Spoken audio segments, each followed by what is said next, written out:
हमको एक डीएफए के रिस्पेक्टिव ट्रांजिशन टेबल गिवन है।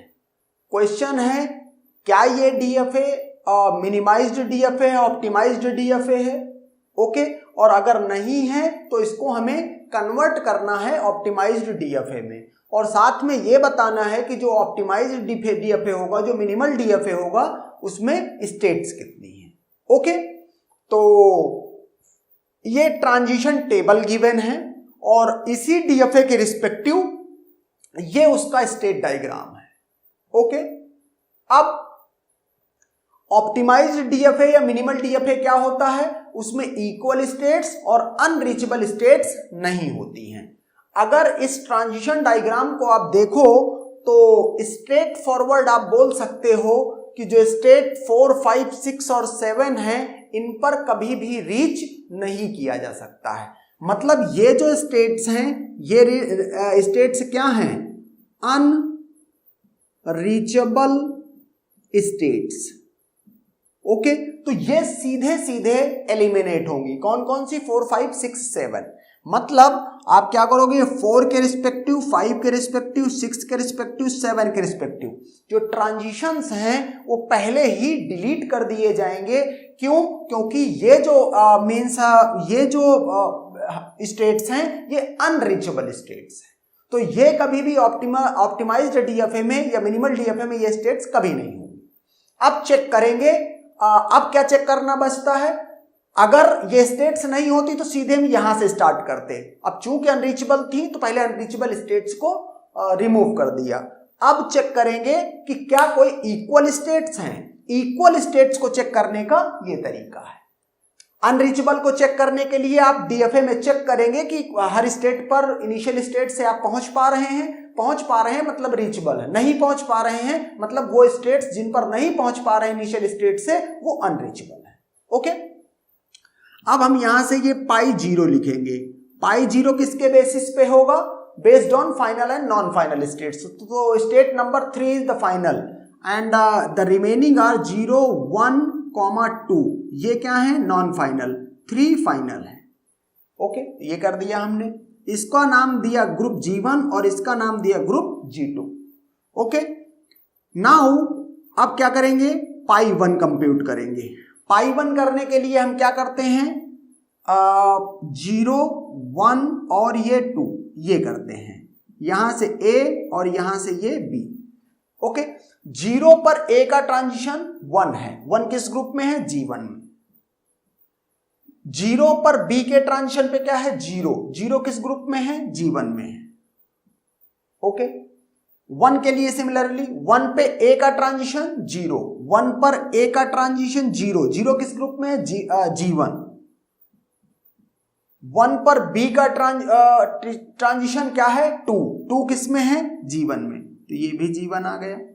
नाउ क्या करेंगे, 2 पे देखेंगे, 2 पर A का ट्रांजिशन, 2 पर A का ट्रांजिशन क्या है, 3, 3 किस ग्रुप में है, G2 में, तो यहां हमने इसको क्या कर दिया, सॉरी G3 नहीं G2, ओके। 2 पर B का ट्रांजिशन क्या है, 1, 1 किस ग्रुप में है, G1 में, तो ये हमने इसको क्या कर दिया, G1, ओके। अब यहां से आप देखो कि ये G1 और ये G1, इसका मतलब ये दो टपल सेम हैं। अगर 0 और 1 दोनों नॉन फाइनल स्टेट हुई तो इनको एक ग्रुप में रखा जाएगा। अगर दोनों ये फाइनल स्टेट हुई तो भी इनको दोनों को एक ग्रुप में रखा जाएगा। लेकिन अगर एक फाइनल हुई, एक नॉन फाइनल हुई, तो ये G1 होने के बावजूद भी ये G1, 0 और 1 को एक ग्रुप में नहीं रखा जाएगा, इनका ग्रुप डिकम्पोज कर दिया जाएगा। क्यों? क्योंकि अब ये पॉसिबिलिटी खत्म हो गई है कि ये 0 और 1 स्टेट इक्वल हो सकती है, ओके। यहां पर ये G2 G1 है तो ये तो 100% ये अलग ग्रुप में जाना ही है इसको। अब यहां से हम क्या करेंगे, 0, 1 और यहां से 2 और यहां से ये 3, ओके। इस ग्रुप को बोलेंगे G1, G2 और ये G3। Now will compute pi 2, okay. एक 1 इक्विवेलेंट अगर कोई पूछता है कि 0 इक्विवेलेंट कौन कौन सी स्टेट हैं, तो 0, 1 एंड 2 आर 0 इक्विवेलेंट स्टेट्स। अगर 1 इक्विवेलेंट स्टेट्स कोई पूछता है तो इस 1 को देख करके 0 and 1, only 0 and 1 are the 1 equivalent states. Okay, now will अब देखो G2 और G3 में तो एक ही एक स्टेट, तो इनको चेक करने की भी नीड नहीं है, लेकिन G1 को चेक करने की नीड है। तो इसके लिए हम क्या करेंगे, ये फिर से ऐसा ही एक डायग्राम बनाएंगे। क्या, टेबल एक ऐसी बनाएंगे, 0 और ये 1, A और ये B। ओके, 0 पर A के ट्रांजिशन पे 1 है, 1 किस ग्रुप में है, G1 में। और 0 पर B के ट्रांजिशन पे क्या है, 0, 0 किस ग्रुप में है, G1 में, तो ये भी G1 आ गया। 1 का A में क्या ट्रांजिशन है, 0, 0 किस ग्रुप में है, G1 में। ओके, 1 का B पे क्या ट्रांजिशन है, 2, 2 किस ग्रुप में है, G2 में। तो यहां से आप देख सकते हो कि ये जो दो टपल हैं ये दोनों क्या हैं, डिस्टिंक्ट हैं। ओके, एंड देयरफॉर ये कंक्लूड किया जाएगा कि 0 एंड 1 अब एक ग्रुप में नहीं रह सकते हैं। तो आप क्या करोगे, 0 को और 1 को अलग कर दोगे। सॉरी, इस तरह से नहीं लिखता हूं, 0, 1, 2 एंड 3। ओके, अब अगर एग्जाम के पॉइंट ऑफ व्यू से देखें तो चूंकि हर एक ग्रुप में G1, G2, G3 और G4, अगर एग्जाम के पॉइंट ऑफ व्यू से देखना है तो हर एक ग्रुप में एक ही एलिमेंट बचा है, एक ही स्टेट बची है, तो अब पाई 3 कंप्यूट करने की नीड नहीं है। अदरवाइज अगर सब्जेक्टिव क्वेश्चन है तो फिर पाई 2 और जब पाई आई और पाई आई प्लस 1 सेम होता तो ही स्टॉप करते हैं।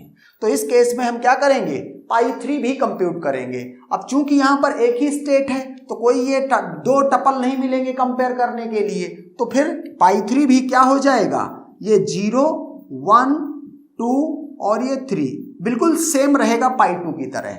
अब जैसे ही पाई 2 इक्वल टू पाई 3 तो क्या हो गया, स्टॉप, स्टॉप। और चूंकि हर एक ग्रुप में सिंगल स्टेट ही है तो अब क्या कह दिया जाएगा कि ये जो रिमेनिंग जो बचा हुआ था अनरीचेबल स्टेट्स को डिलीट करने के बाद जो ये मीन्स रिमेनिंग ट्रांजिशन टेबल बची थी वो ऑलरेडी क्या थी, ऑप्टिमाइज्ड ट्रांजिशन टेबल थी, ऑप्टिमाइज्ड डीएफए के रिस्पेक्टिव ट्रांजिशन टेबल थी।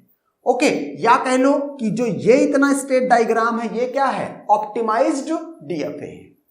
Okay, so the number of states, minimum number of states in MDFA या total number of states in MDFA equal to 4। Okay, ऐसे भी बोला जा सकता है minimum number of states in DFA तो 4। और अगर बोलना है कि मिनिमल डीएफए में कितनी स्टेट्स हैं तो सीधे फिर आपको मिनिमम वर्ड यूज करने की जरूरत नहीं है। ओके, 4 ही होंगी एंड दैट्स डन।